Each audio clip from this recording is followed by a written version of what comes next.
যাবতীয় প্রশংসা আল্লাহ সুবহানাহু ওয়া তাআলার জন্য। সবসময় শুকরিয়া আদায় করে বলবো আলহামদুলিল্লাহ। বেশি বেশি শুকরিয়া আদায় করলে, আল্লাহর প্রশংসা জ্ঞাপন করলে আল্লাহ সুবহানাহু ওয়া তাআলা ধনে, সম্পদে, সম্মানে সব দিক দিয়ে আল্লাহ পাক বরকত দান করেন, বাড়িয়ে দেন। সকল নিয়ামতের মালিক, সকল সম্পদের মালিক, সকল শক্তির মালিক, যা কিছু আমাদের সামনে সবকিছুর মালিক হলেন আল্লাহ। এই কথাগুলো আমরা জানি, মনে মনে বিশ্বাস করি, তারপরেও আমরা জুমার খুতবায় আরেকবার স্মরণ করি। স্মরণ করার অর্থ হলো এগুলো যখন আমরা শুনি তখন সেগুলো আমাদের মনের উপরে একটা প্রভাব পড়ে। সম্পদের মালিক প্রকৃতপক্ষে কে? আল্লাহ। তিনি আমাদেরকে দিয়েছেন এগুলো ব্যয় করার জন্য।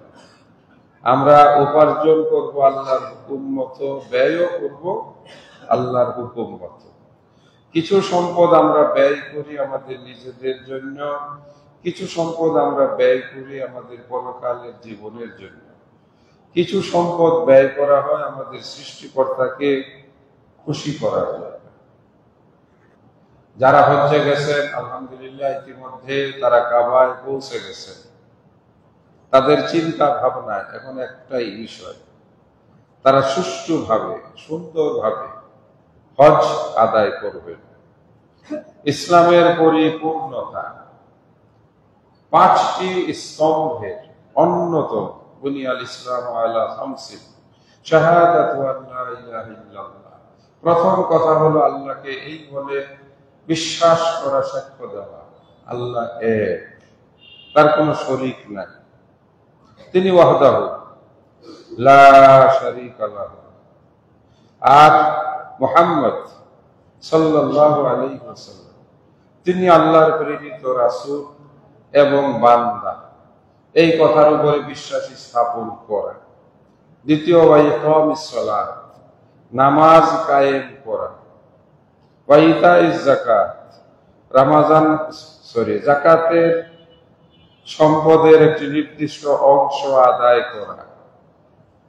4 নাম্বার, মাসে রমজান মাসে বছরে 1 মাস আল্লাহর আদেশ মোতাবেক সিয়াম পালন করা।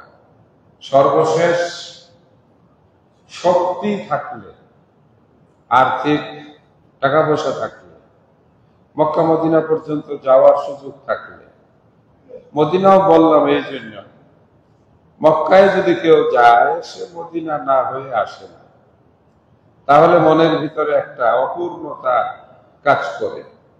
মক্কাতেই আসলাম, মদিনাতে গেলাম, কিন্তু মদিনায় যাওয়াটা হজের কোনো অংশ না। যাকে আল্লাহ পাক এতটুকু তৌফিক দিয়েছেন সে হজ আদায় করবে।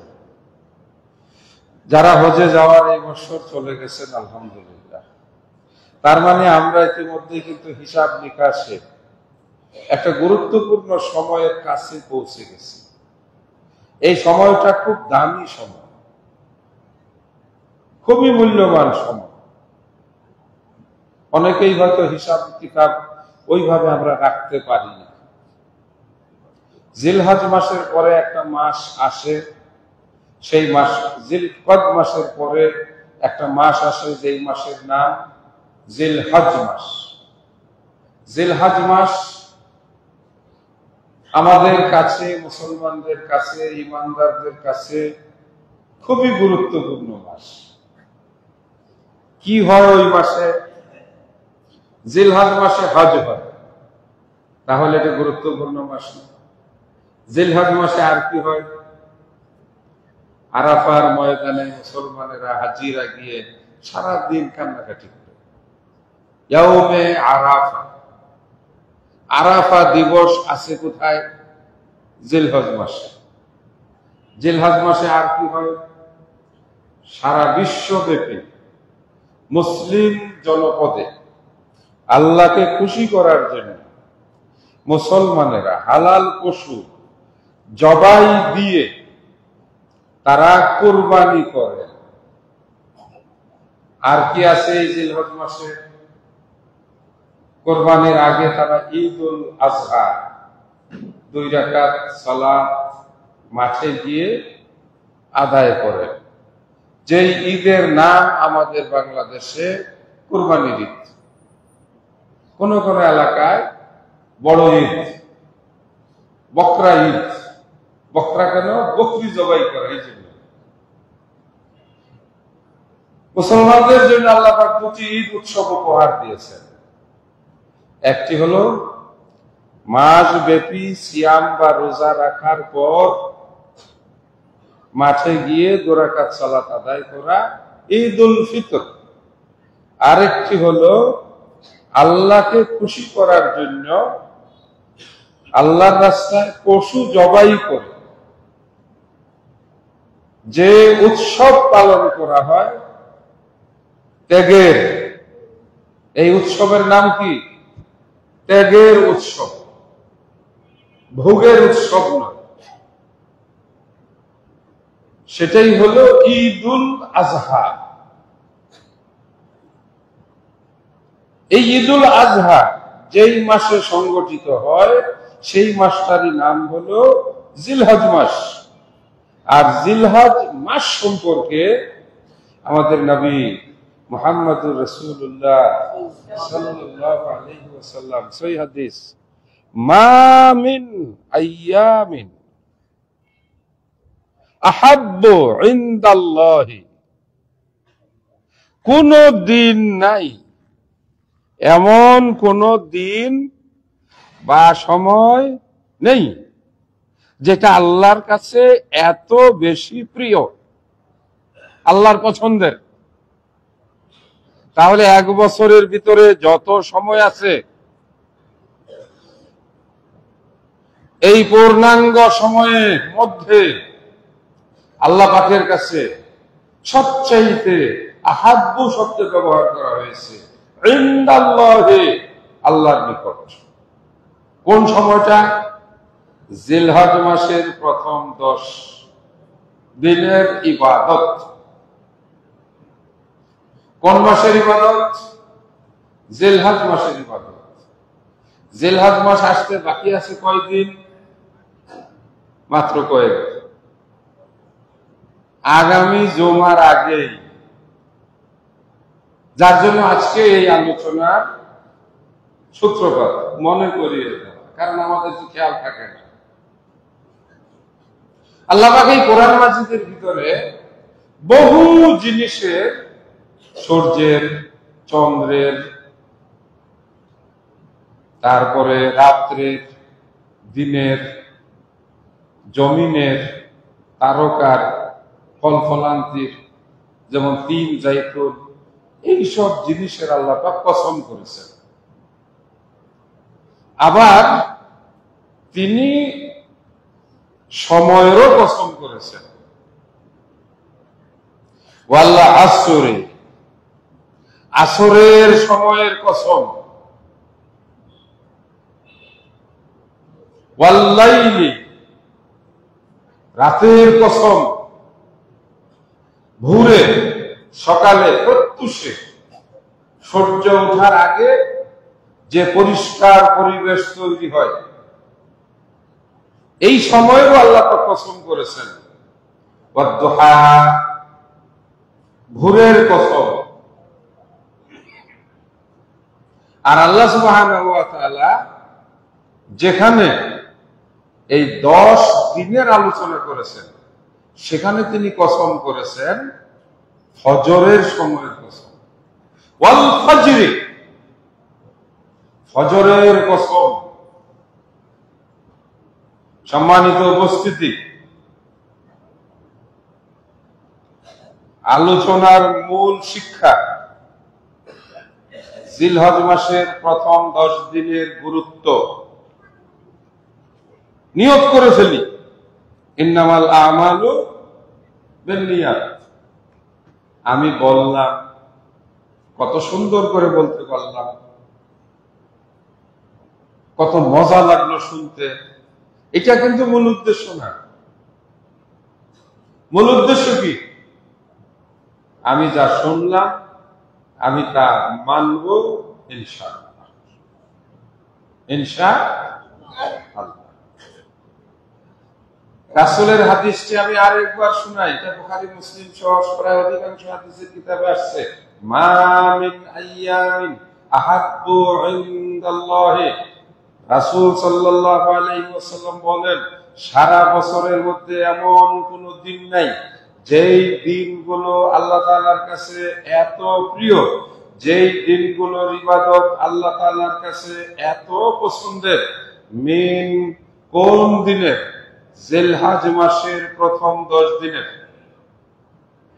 এক ব্যক্তি জিজ্ঞাসা করলো, ইয়া রাসূলুল্লাহ, জিহাদের চাইতেও, এই যে মাঠে গিয়ে ময়দানে গিয়ে মানুষ জিহাদ করে, যুদ্ধ করে, তার চাইতেও? আল্লাহ রাসূল বলেন, হ্যাঁ, তার চাইতেও। তবে ওই ব্যক্তির কথা বাদ, ওই ব্যক্তি তো অনেক উপরে। যেই ব্যক্তি যুদ্ধের ময়দানে গেল তার মাল সামানা সহ, অতএব সে প্রাণপণে যুদ্ধ করল, তারপরে সে যুদ্ধের ময়দানে শহীদ হয়ে গেল। কি বুঝলাম? লোকটা তার জানটাও আল্লাহর রাস্তায় দিল, তার মাল সামানাও সব আল্লাহর রাস্তায় দিয়ে দিল। যেই মানুষটার আর কিছু থাকলো, কিছু থাকলো না। যেই ব্যক্তি তার জান মাল উৎসর্গ করে যুদ্ধের ময়দানে যায় আর ফিরে না আসে, তার কথা আলাদা, কারণ তার মর্যাদা অনেক উপরে। সূরা ফজর, এই সূরা ফজরের ভিতরে আল্লাহ রাব্বুল আলামিন 10 রাতের কসম করেছেন, 10টা রাতের কসম করেছেন। সময়ের গুরুত্ব, সময়ের মর্যাদা আমরা সবাই জানি। সময় চলে গেলে আফসোস করে অনেক কিছু পাওয়া যায় না। যে সময়কে কাজে লাগায় সে সফল হয়।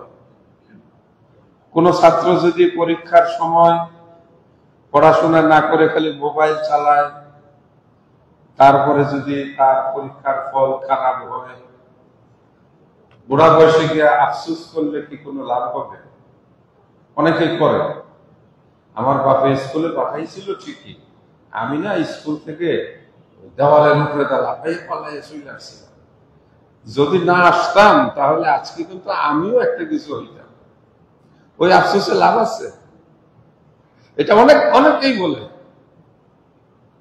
আমার বাপে ঠিকই আমার নিয়ে স্কুলে ভর্তি করেছে, আমার বাপে ভর্তি করে দিয়ে গেট দেওয়া পাইছে, আমি লাভ দিয়ে ওয়াল করে এসে পড়ছি।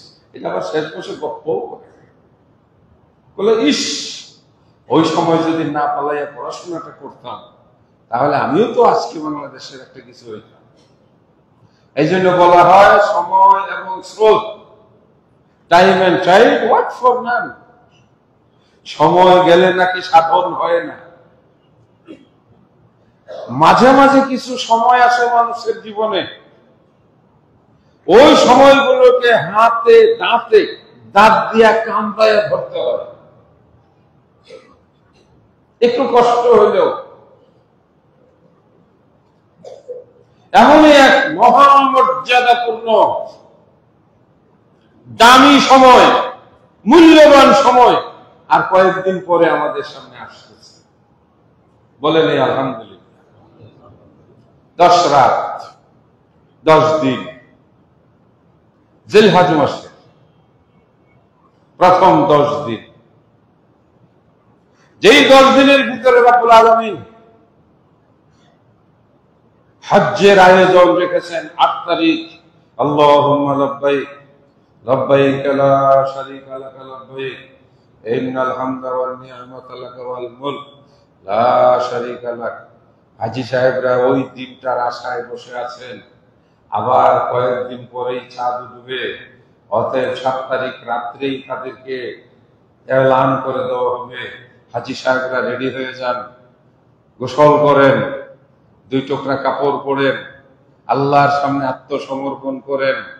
আপনাদের এখন মূল সময়, শেষ মুহূর্তে যেদিন রায় হয়, বড় বড় অপরাধী আসামিদের যখন তাদেরকে জানান দেওয়া হয়, আল্লাহ আল্লাহ করেন, আজকে রায়েই কিন্তু জেল পাস আর না হলে মুক্তি।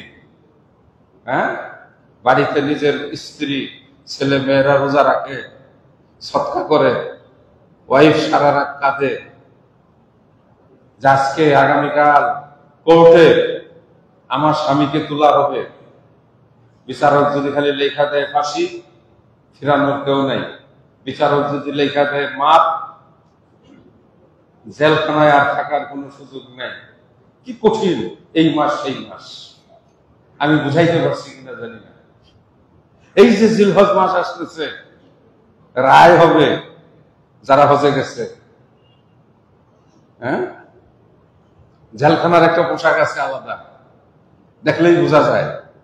এই আসামিদের তোলা হবে আর কয়েকদিন পরে। বাংলাদেশ থেকে যারা গেছে হাজির, আল্লাহুম্মা লাব্বাইক লাব্বাইক লা শারীকা লাক লাব্বাইক, আমরা থাকছি, কাজকাম করতেছি, হঠাৎ করে ঘোষণা আসছে রেডি রেডি রেডি, বাস আসতেছে, বাথরুমে যাও, দৌড়াও, গোসল করো। হ্যাঁ, এহরামের দুইটা কাপড় নতুন রেখে দেওয়া হয়, ওই দুইটা বাইর করে পড়ো, কালকে হাজিরা। কোথায়? আরাফার মাঠে। বিচারককে আল্লাহ সুবহানাহু ওয়া তাআলা, সুবহানাল্লাহ। রায় ঘোষণা হবে জান্নাতি, ওহ বেহেশতবাসী। রায় ঘোষণা হবে জাহান্নামী, আর কোনো মুক্তি নেই। আমাদের জন্য আল্লাহ পাক ওই 10 রাতকে ইবাদতের জন্য, আল্লাহর সন্তুষ্টি অর্জনের জন্য রব্বুল আলামিন আমাদেরকে একটা সুযোগ করে দিয়েছেন বলে আলহামদুলিল্লাহ। এই কথাটা খুবই সত্য। আহলে হাদিসগণ, আমরা যারা আহলুল হাদিস, আমরা কোরআন হাদিস মোতাবেক আমল করি, এটা সত্য। অনেক সময় সেই জন্য আমাদের নামাজের পরিমাণ দেখা দৃষ্টিতে মনে হয় একটু কম। যেমন আমরা জুমার নামাজ কয় রাকাত পড়ি, আমাদের চাইতে অনেক বেশি অন্য সমাজের লোক পড়ে, ওরা নামাজ পড়তেই থাকে, মনে হয় দেরি। পিছন দিক দিয়ে যারা থাকে তারা মসজিদ থেকে বের হইতে দেরি করে, আসেও দেরিতে। মানে ওনাদের নিয়মটা হলো এরকম যে আমরা 2 বার লেট করি না। আসতে সময় যেহেতু একটু লেট করছে, পিছনে আসছে, এই জন্য যাওয়ার সময় আর লেট করে না, সবার আগেই বের হয়ে চলে আসে। হতে পারে আমাদের এই মুসল্লিরা খুব চালাক, রাগটাগ করেন না, কেউ মিষ্টি ভাষায় বোঝাইতেছে। এটা একটা উদাহরণ। কলকাতা, আমাদের দেশ থেকে এক ভদ্রলোক গেলেন, ওখানে একটা লাইব্রেরি আছে, বই পড়বে, ঢাকা বিশ্ববিদ্যালয়ের বড় স্যার। এক পর্যায়ে বললেন ঠিক আছে, সকালে যখন লেট করে আসে তাহলে দুপুরের পরে আসি। একদিন দুপুরের পরে গেছেন 2টায়, গিয়ে দেখেন দরজা বন্ধ। ভাই উনি কোথায়? বলে উনি আসার সময় লেট করে আসেন, কিন্তু যাওয়ার সময় কখনো লেট করেন না। উনি ওই 4টা বাজবে কখন, তার চাইতে উনি 2টার সময় চলে যান। নামাজিদের মধ্যে এরকম কিছু নামাজি আছে, আসতে সময় মসজিদে লেট করে আসবে, কিন্তু যাওয়ার সময় কোনো লেট করে না। রাসূল বলছেন এই নামাজির একটা আলাদা নাম আছে, নামটা বললে আবার নামাজিরা না রাগ করে, বলেই ফেলি। আমাদের নবী সাল্লাল্লাহু আলাইহি ওয়াসাল্লাম বলেন, যে ব্যক্তি নামাজের পিছনে আসে এবং যাওয়ার জন্য খুব তাড়াহুড়া করে, সে মুনাফিকদের অন্তর্ভুক্ত।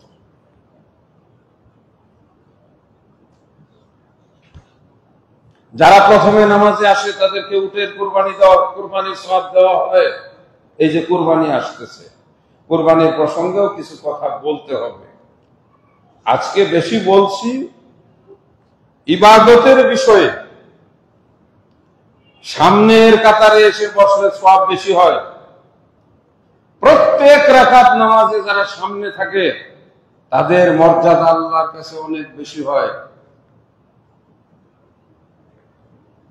ছাত্ররা তোমরা মনে রেখো, যে ছাত্ররা সামনের বেঞ্চে বসে স্যারেরা তাদেরকে চিনে বেশি, যে ছাত্ররা পিছনে বসে স্যারেরা কিন্তু তাদেরকে বেশি চিনে না। যে ছাত্ররা সামনের বেঞ্চে বসে তাদের পড়াশোনা ভালো হয়, রেজাল্ট ভালো হয়। আর যারা চালাকি করে খালি পিছনে বসে, কোনায় বসে, খুঁটির আড়ালে বসে, তারা মনে করে স্যার আমারে দেখবেও না, স্যার আমার পড়াও জিজ্ঞাসা করবে না। ওদের কপালে অনেক সময় আইএ দিয়ে এমএ পাস হয় না। এগুলো বাস্তব কথা।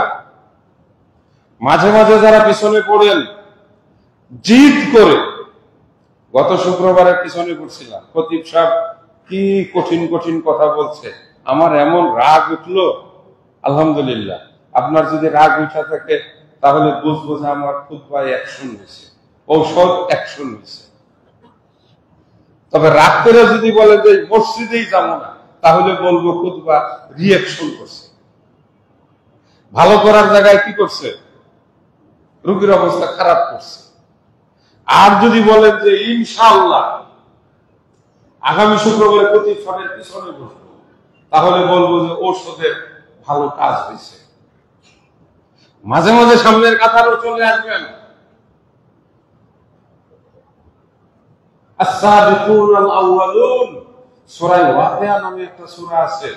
আস-সাবিকুন আল-আউয়ালুন, যারা প্রথম কাতারে থাকবে, যারা প্রথম কাতারে থাকবে, জান্নাতেও তারা আগে প্রবেশ করবে। এর কোরআনের কথা। সূরা ওয়াকিয়া, ইযা ওয়াকাতিল ওয়াকিআ লাইসা লিওয়াকাতিহা কাযিবা, ঘটনা ঘটবেই ঘটবে, বিচারের দিন বিচার হবেই হবে। যারা আগের কাতারে থাকবে, যারা সব সময় আগের কাতারে থাকবে, তারা আগে উচ্চ মর্যাদাশীল হবে এবং তারা আগে জান্নাতে যাওয়ার অনুমতি পাবে। কোথায় থেকে বললাম? সূরাটা বলে দিলাম, সূরা ওয়াকিয়া। যে কথা প্রসঙ্গে আমি একটু দূরে চলে এসেছি, সেটা হলো আহলে হাদিসদের নামাজ মনে হয়, ইবাদত বন্দিগি দেখা দৃষ্টিতে মনে হয় কম, আসলে কিন্তু কম না, আসলে কম না। যেমন আহলে হাদিসরা তারাবির নামাজ পড়ে 8 রাকাত, অন্য জামাতি ভাইরা নামাজ পড়ে 20 রাকাত, তাহলে হিসাবে আমরা 12 রাকাত কম দেখা দৃষ্টিতে। কিন্তু নবী সাল্লাল্লাহু আলাইহি সাল্লাম 8 রাকাত পড়েছেন, তাই আমরা 8 রাকাত পড়ি। নবী সাল্লাল্লাহু আলাইহি সাল্লাম নামাজ ধীরে সুস্থে আস্তে আস্তে পড়ছে, আমরাও তাই ধীরে সুস্থে আস্তে আস্তে পড়ি। ওনারা 20 রাকাত পড়লেও যে গতিতে পড়ে, তাতে রুকু সিজদা করা অনেক সময় কঠিন হয়ে যায়। সংখ্যা বেশি হলেই খুব দাম বেশি হয় তা না, অল্প হলেও যদি সেটা ভালো হয় তার দাম বেশি। জুমার নামাজে অনেকেই 24 রাকাত নামাজ পড়ে, হিসাব মিলাই দিব। কাবলাল জুমা নামে 4 রাকাত নামাজ আছে, যেটা আমরা পড়ি না। না পড়ার কারণ হলো এটা কোরআন হাদিসে কোথাও নাই, কিন্তু অন্য সমাজের মসজিদে এটা একেবারে বাধ্যতামূলক। কাবলাল জুমা পড়ছো, এবং কাবলাল জুমা পড়ার জন্য লাল বাতি নিভাইয়া দিয়া সবুজ বাতি জ্বালায় দেয়, ওই সময় এটা পড়তে হয়। আমাদের এখানে কোনো লাল বাতিও নাই, সবুজ বাতিও নেই। বাদাল জুমা 4 রাকাত, কয় রাকাত? 4 রাকাত। তাহলে 4 আর 4 8 রাকাত তো হয়েই গেল। মসজিদে ঢুইকা 2 রাকাত, তারপরে আবার 4 রাকাত, ফরজ 2 রাকাত, এখানে আছে 10 রাকাত, 8 আর 10 এ 18 রাকাত, আরো 2 রাকাত বসে পড়ে 20 রাকাত। এইভাবে মিলাইয়া তারা প্রায় 22-23-24 রাকাত নামাজ পড়ে। আর নবী সাল্লাল্লাহু আলাইহি সাল্লাম এইভাবে বলেছেন, তোমার যদি আসতে বিলম্ব হয়ে যায় তাহলে তুমি প্রবেশ করে মাত্র 2 রাকাত পড়বে, অত লম্বা চড়া পড়ার দরকার নেই।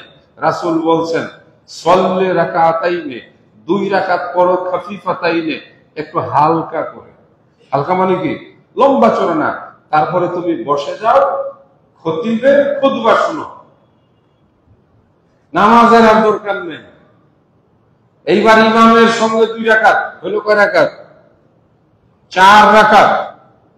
তুমি চলে যেতে পারো বাড়িতে, নিষেধ নাই, তবে বাড়িতে গিয়ে পড়তে হবে 2 রাকাত কমপক্ষে। মসজিদে যদি তুমি পড়ো তাহলে তুমি পড়বে 4 রাকাত, 2 রাকাত 2 রাকাত করে দুইবারে, অথবা একসাথে 4 রাকাত। এটুকুই আমাদেরকে নবী সাল্লাল্লাহু আলাইহি ওয়াসাল্লাম জুমার নামাজের রাকাত শিখাইছেন। কেউ যদি আগে আসেন 11:30 বা 12টায়, অজু বানাইলেন, মসজিদে ঢুকলেন, আগের কাতারে এসে দাঁড়াইলেন, পড়েন 2 রাকাত, বসে থাকেন, কোরআন পড়েন, দোয়া কালাম পড়েন। ইতিমধ্যে যদি আজান হয়, এবার আপনি পড়েন 4 রাকাত, 2 রাকাত করে। আল্লাহ রাসূল বলছেন খুতবা হওয়া পর্যন্ত তুমি যদি ইচ্ছে করো আরো 2-4 রাকাত পড়তে পারো। তার মানে এখানে কোনো সংখ্যা বাধা না, পড়তেই হবে। অন্যরা এটা একটা মারাত্মক বিধান।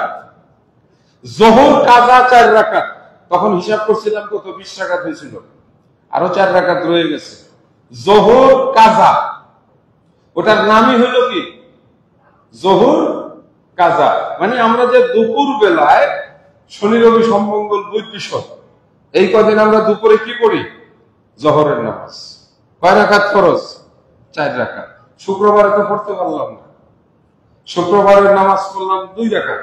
এই জন্য তারা নিয়ত করে জোহরেরও 4 রাকাত পড়ে ফেলে, যেটা আল্লাহ ফরজ করে নাই ওটা তারা পড়ে, যেটা আমাদের নবী সাল্লাল্লাহু আলাইহি সাল্লাম পড়তে বলেন নাই তারা পড়ে। তাহলে তাদের নামাজ অনেকগুলো, দেখা দৃষ্টিতে তাদের নামাজ পরিমাণ কি হইল? বেশি। আমাদের নামাজের পরিমাণ কম। নবী সাল্লাল্লাহু আলাইহি ওয়াসাল্লামের কাছে এই মর্মে সাহাবায়ে কেরামদের একটা দরখাস্ত ছিল, ইয়া রাসূলুল্লাহ, পূর্ব যুগে নবী রাসূলদের তো অনেক বছর তারা বেঁচে ছিলেন, শত শত বছর। আর শত শত বছর যারা বেঁচে ছিল তাদের ইবাদতের পরিমাণ তো আমাদের চাইতে অনেক বেশি, আর আমাদের ইবাদতের পরিমাণ তাদের তুলনায় অনেক কম। এই কারণে আল্লাহ পাক আমাদেরকে উপহার দিলেন শবে কদর, লাইলাতুল কদর। এক রাত্রের মূল্য 1000 মাসের চাইতে বেশি। আর আমাদের এই যে দেখা দৃষ্টিতে কিছু নামাজের পরিমাণ কম, ইবাদতের পরিমাণ কম, আর আল্লাহ পাক আমাদেরকে সেজন্য দিলেন জিলহজ মাসের প্রথম 10 দিন। এতগুলো কথা বলে আমি কোথায় নিয়ে আসলাম? জিলহজ মাসের প্রথম 10 দিন। এটা অত্যন্ত আমাদের ব্যর্থতা। আমরা এর আগে এইভাবে জিলহজ মাসের ইবাদতের উপরে এত গুরুত্ব দিয়ে আলোচনা করি নাই। আলহামদুলিল্লাহ এখন আলোচনা শুরু হয়েছে। আপনি জিলহজ মাসের প্রথম 10 দিন প্রতিদিন রোজা রাখতে পারেন। এই রোজার ফজিলত জয়ীফ হাদিসে অনেক বর্ণনা আছে, সেগুলো আমাদের শোনা দরকার নাই। এক এক রোজা এক এক বছরের সমান সওয়াব পাবেন, দরকার নাই। ওই হাদিসগুলো ঠিক না। কিন্তু আমাদের জন্য যেটা আল্লাহর কাছে মা মিন আইয়ামিন আহাব্বু ইনদাল্লাহ, সারা বছরের কোন দিন আল্লাহর কাছে এত প্রিয় না যত প্রিয় জিলহজ মাসের প্রথম 10 দিন। এই 10 দিনের ইবাদত রোজা রাখেন, রেখে ফেলেন ইনশাআল্লাহ, সমস্যা নেই। রাতের ইবাদত আল্লাহ কসম করেছেন এইভাবে, ওয়ালায়ালিন আশর, ফজরের কসম এবং 10 রাতের কসম। কোন 10 রাত? জিলহজ মাসের প্রথম 10 রাত। আল্লাহ পাক প্রত্যেকটা রাত কি, ওই যে আবার বলি, কিছু জয়ীফ হাদিস বানানো কথা মাউজু হাদিসে বলে যে এক একটা রাত সবে কদরের রাতের মতো। এগুলো জয়ীফ বানাওয়া, দরকার নেই। আমরা আহলে হাদিসরা জয়ীফ কথা শুনি না, বানানো কথা মানি না। আমাদের জন্য কোনটুকু যথেষ্ট? আল্লাহ এই রাতগুলোর কসম করেছেন, ওয়ালায়ালিন আশর, এই মাসের এই 10 রাতের আমি কসম করে বলছি, এই 10 রাতের ভিতরে জোড়া আছে, বেজোড়া আছে। আল্লাহ পাক 2টারই কসম করেছেন। কিভাবে? ওয়াশ-শাফঈ ওয়াল ওয়াতরি, জোড়ার কসম, বেজোড়ার কসম। বেজোড়া রাত 1, 3, 5, 7, 9, জোড়া 2, 4, 6, 8, 10। 9 তারিখের আল্লাহ কসম করেছেন, কেননা 9 তারিখে হজ সুসম্পন্ন হয়। 10 তারিখের আল্লাহ কসম করেছেন, কেননা 10 তারিখে আল্লাহর বান্দারা কুরবানি করে। ইয়াউমুন নাহার এই দিনের নাম। আরো ফজিলত রয়েছে। আপনি 10টি রোজা অর্থাৎ 9টি রোজা রাখতে পারেন। 10ম রোজা অর্থাৎ 10 তারিখের রোজা আপনার শেষ হয়ে যাবে কখন? যখন আপনি ঈদগাহর মাঠ থেকে ফিরে আসবেন। আল্লাহু আকবার, আল্লাহু আকবার, লা ইলাহা ইল্লাল্লাহ, আল্লাহু আকবার, আল্লাহু আকবার, ওয়ালিল্লাহিল হামদ। অতএব জামা কাপড় খুললেন, বিসমিল্লাহ আল্লাহু আকবার বলে একটা ছোট ছাগলের বকরি, একটা খাসি জবাই দিয়ে দিলেন, 2 টুকরা গোশত কেটে বাসায় পাঠিয়ে দিলেন, এক্ষুনি রান্না করো। অতএব আপনি সেই কুরবানির গোশত দিয়ে খানা গ্রহণ করলেন। এই যে জিলহজ মাসের 1 তারিখ থেকে জিলহজ মাসের 10 তারিখ, সুবহানাল্লাহ, একটা ইবাদতের মৌসুম। ইনশাআল্লাহ আমরা ইবাদতটা করতে পারি। তবে যারা যুবক অথবা যারা ব্যস্ত, যারা অসুস্থ, গরম, যদি বলেন আমি তো পারতেছি না, একদিন করে একটা রোজা। রাসূল সাল্লাল্লাহু আলাইহি ওয়াসাল্লাম বলেন, আরাফার মাঠে যখন হাজিরা থাকবে, আরাফার মাঠে যেদিন হাজিরা থাকবে, ইয়াউমে আরাফা, ওই দিন যদি কোনো মানুষ একটা রোজা রাখে, তাহলে সেই রোজার দাম কত? আগে 1 বছর, পিছনে 1 বছর অ্যাডভান্স। পিছনের গুনাহ আল্লাহ 1 বছর মাফ করবেন। এখন প্রশ্ন আছে, খতিব সাহেব আমি পিছনে তো 1 বছর গুনাহ করছি, আল্লাহ মাফ করে দিছে, ভালো কথা। আগামী 1 বছর আল্লাহ মাফ করলো কি? আমি তো কোনো গুনাহ করি নাই। প্রশ্ন আসে না? আমি আগামী বছর তো গুনাহ করি নাই, আমি তো আগামী বছর যাই নাই, অথচ আল্লাহ তাআলা আমার আগামী বছরের গুনাহ মাফ করে দিছে। এর অর্থ হলো আল্লাহ সুবহানাহু ওয়া তাআলা বান্দার উপরে এত খুশি হয়, পিছনেরটা তো মাফ করেই আগামী বছর যদি সে জিলহজ মাস পর্যন্ত বেঁচে না থাকে, মরে না মানুষ, আগামী বছর হজ্জের দিন সে নাও পাইতে পারে। আমি আগামী বছর হজ্জের দিন পর্যন্ত বেঁচে থাকবো এমন কোন গ্যারান্টি আছে? আমি হজের আগের দিন মারা গেলাম, তাহলে হজের আগের দিন পর্যন্ত তো আমার গুনাহ হইলো। অথবা আমি 6 মাস গুনাহ করলাম, তারপরে মারা গেলাম, এই 6 মাস আল্লাহ মাফ করে দিবেন। আর বাকি 6 মাস গুনাহ নাই, কিন্তু আল্লাহ রাব্বুল আলামিন আমার গুনার সঙ্গে পরিমাণ করে ওই পরিমাণ নেকি দিয়ে দিবেন। এটা হলো আরাফার দিবসের রোজা। জিলহজ মাসের 3টি দিনকে বলা হয় আইয়ামে তাশরিক। জিলহজ মাসের 10 তারিখের নাম হলো ইয়াউমুন নাহার। এই শব্দগুলো আপনারা মনে রাখবেন, আমরা তো মুসলিম। জিলহজ মাসের 9 তারিখের আরবি নাম হলো ইয়াউমে আরাফা। জিলহজ মাসের 9 তারিখের আরবি নাম হলো ইয়াউমে আরাফা। আরবিতে বলা হয় ইয়াউমুত তাসির। আর জিলহজ মাসের 10 তারিখের শরীয়তের ভাষায় তার নাম হলো ইয়াউমুন নাহার। নাহার মানে শব্দ হচ্ছে জবাই করা, কুরবানি করা, রক্ত প্রবাহিত করা। এই জন্য আল্লাহ রাসূল সাল্লাল্লাহু আলাইহি ওয়াসাল্লাম বলেন, জিলহজ মাসের 10 তারিখে অন্য কোন ইবাদত আল্লাহ রাব্বুল আলামিন তার দিকে দেখেন না, কিন্তু যারা কুরবানি করেন আল্লাহ নিজে ওয়াদা করেছেন কুরবানির রক্ত মাটিতে স্পর্শ করার আগে আল্লাহ কবুল করে নেন। লা ইয়ানালাল্লাহু লুহুমুহা ওয়ালা দিমাউহা ওয়ালাকিন ইয়ানালুহুত তাকওয়া মিনকুম। আল্লাহর কাছে কুরবানির গোশত, রক্ত কিচ্ছু পৌঁছে না, বরং আল্লাহর নিকট পৌঁছে বান্দার পক্ষ থেকে তাকওয়া। যে ব্যক্তি আল্লাহকে যত বেশি ভয় করে, আল্লাহ রাব্বুল আলামিন তার কুরবানি তত সহজে কবুল করে নেন। আলহামদুলিল্লাহ। এই জন্য এই জিলহজ মাসের এই 10 তারিখের ভিতরে নামাজ আছে, রোজা আছে, দান খয়রাত আছে, তাকবীর আছে। বেশ কিছু হাদিসের ভিতরে প্রমাণ পাওয়া যায় আপনি জিলহজ মাসের এই 10 দিন তাকবীর বলতে পারেন, দিনে এবং রাতে আল্লাহু আকবার আল্লাহু আকবার, লা ইলাহা ইল্লাল্লাহ আল্লাহু আকবার আল্লাহু আকবার ওয়ালিল্লাহিল হামদ, একেবারে পূর্ণ 10 দিন। আর ঈদের পরে 3 দিন তো সুন্নাহ।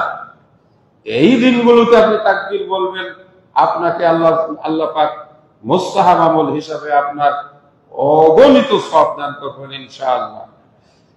এত কিছু, নামাজ, রোজা, দান, তাসবিহ, তাকবীর, পরোপকার সবকিছু করলেন, কিন্তু জিলহজ মাসের এই প্রথম 10 দিনে আর একটা গুরুত্বপূর্ণ ইবাদত আছে, যে ইবাদতটার নাম হলো কুরবানির পশু সংগ্রহ করা। কুরবানির হাটে যাওয়া, এটাও ইবাদত। কুরবানির গরু কিনা, এটাও ইবাদত। কুরবানির গরু দেখা পছন্দ করা, এটাও ইবাদত। আপনি জিলহজ মাস ছাড়া অন্য মাসে বাজার থেকে গরু কিনে আনলে এই সওয়াব হবে? আপনি জিলহজ মাস ছাড়া অন্য কোন মাসে, এমনকি জিলহজ মাসের এই কয়েকদিন ছাড়া অন্য টাইমে আপনি যদি গরুর হাট থেকে 50টা গরু কিনে আনেন, কোন সওয়াব হবে? হবে না। কিন্তু আপনি জিলহজ মাসের 10 তারিখে কুরবানি করার জন্য আপনি যদি 10 দিন গরুর হাটে যান, আপনার গরুর হাটে ঘোরাফেরা করার সওয়াব হবে। কি নিয়তে গেছেন? আপনি কুরবানি কিনবেন। কি নিয়তে গেছেন? কুরবানির গরুর দাম জানতে গেছেন। কি নিয়তে গেছেন? হাট যাচাই করতে গেছেন, তাই না? অনেকে অনেক হাটে যায়, 2-3 হাট ঘুরে। হ্যাঁ, এই সবগুলোই আপনার আমল নামায় নেক আমল হিসাবে গণ্য হবে। স্বাভাবিকভাবে আমরা বুঝতেই পারি, বেড়াইদার একটা গরুর হাটে আপনি গেলেন, না এখানে গরুর দাম বেশি, আপনি সেই পিছনে কি বলা হয়, হ্যাঁ, ওখানে গরুর হাটে গেলেন, ওখানে গিয়া দেখলেন না এখানেও ভালো না, আপনি উত্তরার হাটে গেলেন, 3-4টা হাট আপনি ঘুরতেছেন। আসমান জমিনের মালিক, আকাশ থেকে দেখতেছেন, আরশ থেকে। আপনি একটা কুরবানি কেনার জন্য, একটা ভালো গরু কেনার জন্য, একটা সুস্থ গরু কেনার জন্য, 2 পয়সা বাঁচাইয়া একটু আনন্দ চিত্তে কুরবানি দেওয়ার জন্য আপনি হাটে হাটে ঘুরতেছেন। এতেই আল্লাহ পাক আপনার উপর খুশি হয়ে যাবেন। আমরা খুতবা শেষ করব, একেবারে ছোট 2টি জিনিস। এক, জিলহজ মাসের গুরুত্ব প্রথম 10 দিন। 2, আরাফার দিবসের রোজাটি আমরা প্রত্যেক বছর আলহামদুলিল্লাহ বেড়াই যে ইতিমধ্যে আরাফার দিবসের রোজার ব্যাপারে গত বছর তো আমরা দেখেছি আলহামদুলিল্লাহ, মনে হয় না যে 2-4-5 জন পাচ্ছিল। আবার মাশাআল্লাহ 2-1 জন দেখেছি যারা ইফতারির আয়োজন করেছেন।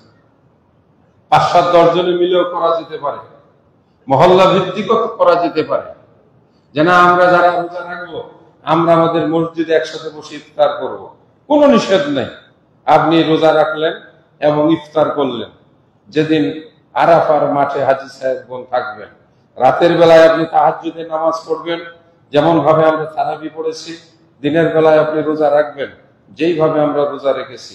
যে কয়টা রাখা সম্ভব হয়, যদি একটাও রাখা সম্ভব না হয়, কমপক্ষে ইয়াউমে আরাফা, আরাফার দিবসের যে রোজাটা, আগে পিছের 2 বছরের গুনাহ আল্লাহ মাফ করবেন, এই রোজাটা যেন আমাদের কোনো ক্রমে বাদ না যায় ইনশাআল্লাহ। এর ভিতরে আমরা কুরবানির পশু কিনে ফেলবো, কুরবানি দিব আল্লাহর জন্য। ইন্না সলাতি ওয়া নুসুকি ওয়া মাহইয়ায়া ওয়া মামাতি লিল্লাহি রাব্বিল আলামিন।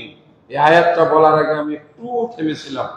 ইব্রাহিম আলাইহিস সালাম বলেন, অবশ্যই আমার নামাজ, অবশ্যই আমার নামাজ, আমার কুরবানি, ইন্না সলাতি ওয়া নুসুকি ওয়া মাহইয়ায়া, আমার বেঁচে থাকা, ওয়া মামাতি, আমার মৃত্যুবরণ, সবকিছু একমাত্র কার জন্য? আল্লাহর জন্য। 4টা মৌলিক বিষয় বলা হয়েছে। আমার নামাজ আল্লাহর জন্য, আমার কুরবানি আল্লাহর জন্য, আমার জীবন আল্লাহর জন্য, আমার মরণ আল্লাহর জন্য। তাহলে আমরা কি সিদ্ধান্তে পৌঁছবো? গত বছর আমি 2,30,000 টাকা দিয়ে কুরবানি দিয়েছিলাম, এত বড় গরু, এবার টাকা নাই, কুরবানি দিবই না। না, আপনি এবার একটা বকরি দেন। মানুষ কি বলবে? ও মুক্ত ফিউজ হয়ে গেছে, ওর বাহাদুরি শেষ। আরে কয়েকদিন খুব ফুটানি করছে, গত বছর 5টা গরু নিয়ে আসছে, এবার একটাও নেই। তাহলে আপনি মানুষের জন্য কুরবানি দিয়েছেন? আপনি প্রয়োজনে কানে তোলা দিয়ে রাখেন, ভাই গতবার 2টা দিছি, গতবার আমার ক্ষমতা ছিল, আল্লাহ তৌফিক দিয়েছেন, এবার আমি ছোট একটা গরু দিচ্ছি, এটাই এবার আল্লাহ আমাকে তৌফিক দিয়েছেন। আমি কোরবানি দিচ্ছি কার জন্য? আপনার জবাবটা কি হবে? আমি কোরবানি দিচ্ছি কার জন্য? আল্লাহর জন্য। আমি কোরবানি দিচ্ছি মানুষকে দেখানোর জন্য না, কে কি বললো না বললো এটার জন্য আমি কোরবানি দিচ্ছি না। আমি কোরবানি দিচ্ছি আমার আল্লাহকে খুশি করার জন্য, বাস। এটাই হলো কোরবানির সব মাসলা মাসাইলের চূড়ান্ত আলোচনা। আর বাকিটা আপনারা জানেন। আল্লাহকে একটা জিনিস দিবেন, হ্যাঁ, আল্লাহকে একটা জিনিস আপনি দিবেন, সেটা কেমন হইতে হবে? অবশ্যই দেখতে সুন্দর হইতে হবে, রংটা ভালো হইতে হবে, হৃষ্টপুষ্ট হইতে হবে, অসুখ রোগা হওয়া যাবে না, কান ফাটা, কান কাটা, লেজ ভাঙ্গা, অথবা শরীরে কোনো ঘা দাগ, হ্যাঁ, এইরকম কোন ত্রুটি বিচ্যুতি, শিং ভাঙ্গা, এগুলো আল্লাহ রাসূল হাদিসে বলছেন। এমন শিং ভাঙ্গা যেটা তার ত্রুটি, এমন ভাবে কান কাটা ফাটা যেটা তার ত্রুটি, এমন ঘা কাদের মধ্যে থাকে গরুর যেটা মনে হচ্ছে যে ওটা তার রোগ, অথবা লেজটা একেবারে কাটা ভাঙ্গা, তাহলে এটা জায়েজ হবে না। কিছু কিছু গরু আছে বড় বড় শক্তিশালী গরু, যেগুলি ষাঁড় গরু, বড় শিং থাকলে সেটা কেটে ছোট করে দেওয়া হয় যাতে কাউকে আঘাত না করতে পারে। এটা ফার্মের ভিতরে করে যদি এরকম করা হয় তাহলে এটা তার ত্রুটি না। বড় বড় গরুগুলোকে বাঁধার জন্য নাকের ভিতরে ছিদ্র করে লাগাম পড়ানো হয়, এটাও তার মানে ত্রুটি না। তারপরেও কেউ কেউ বলেছেন যেহেতু এটা ছিদ্র করা হয় এটাকে অ্যাভয়েড করা ভালো। যার জন্য আমরা গরুর হাটে দেখি কিছু গরুর মুখে যেটা বলা লাগাম পড়ানো থাকে, নাকের উপরে দড়ি লাগানো থাকে না। আপনি একটু দেখে কিনবেন। তারপরেও যদি কেনার পরে দেখেন নাকের ভিতরে ছিদ্র, মানে রশি বাঁধার জন্য, শক্তিশালী গরু নিয়ন্ত্রণ করার জন্য এটা করে, তাহলে এটাও রোগের কারণে করে নাই, এটাকে অনেকে জায়েজ বলেছেন। আমিও বলছি, একটু পরিষ্কার করে দিলাম। তবে যদি ওইটাও সারা, নাকের ছিদ্র ছাড়া যদি গরু আপনি পেয়ে যান তাহলে নাকের ছিদ্রওয়ালাটা বাদ দিবে। কেননা কান ছিদ্র, নাক ছিদ্র কথাগুলো হাদিসের ভিতরে এসেছে, কান ছিদ্রের কথা। আল্লাহ পাক আমাদেরকে সহি, শুদ্ধ, সুস্থ, দেখতে সুন্দর, মানে চোখ জড়িয়ে যায় এই ধরনের পশু কিনে আল্লাহ রাব্বুল আলামিন আমাদেরকে কুরবানি দেওয়ার তৌফিক দান করেন। অবশ্যই কোরবানিটা হালাল, নির্ভেজাল হওয়া বাঞ্ছনীয়। রাসূল সাল্লাল্লাহু আলাইহি সাল্লামের সহিহ হাদিস স্পষ্ট, আল্লাহ পাক কোনো হারাম জিনিস, গলুল নাপাকি জিনিস, অপবিত্র জিনিস কবুল করেন না। হারাম উপায়ে উপার্জিত পয়সা দিয়ে আপনি যত বড় গরুই কিনেন না কেন, এটা আল্লাহর দরবারে কবুল হবে। পরিষ্কার কথা। আল্লাহ আমাদেরকে এই কথাগুলো বুঝে শুনে আমল করার তৌফিক দান করুন, আমিন। আকুলু কওলি হাযা ওয়া আস্তাগফিরুল্লাহ লি ওয়া লাকুম ওয়া লিসাইরিল মুসলিমিন নাহমাদুকা ইয়া গফুর ইয়া রহিম।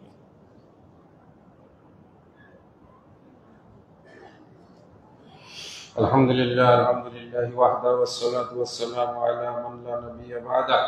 অনেকে দোয়ার দরখাস্ত করেছেন। এটা জিলহজ মাস, জিলকদ মাস। জিলকদ মাসও হচ্ছে একটি আশহুরে হুরুম, পবিত্র মাস।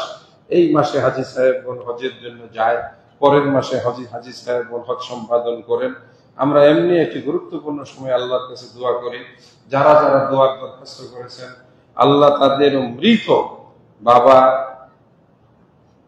নানি, নানা, দাদা, দাদি, মামা, ফুফু যারা ইন্তেকাল করেছেন আল্লাহ তাদেরকে মাফ করে দেন। আল্লাহ আমাদের এই মহল্লার, এই এলাকার যে সমস্ত